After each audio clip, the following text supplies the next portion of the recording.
अच्छा सुनो, कितनी रोटी खाओगे? 4 खा लूंगा। मेरे हाथ की तुम 4 रोटी खा लोगे? क्या हो गया है इसको? वैसे भी आजकल ये मोटी रोटी बनाने लग गई है। ऐसा करो 3 बोल देता हूँ। चलो तो 3 बना दो।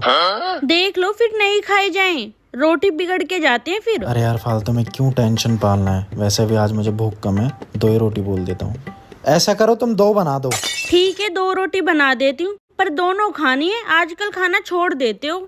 लग रहा है आज बात रोटियों की नहीं है, सिर्फ आज इसका लड़ने का मन है। ऐसा करो तुम 1 बना दो बस। तुम्हारी 1 रोटी के लिए आटा गूंथूंगी क्या मैं?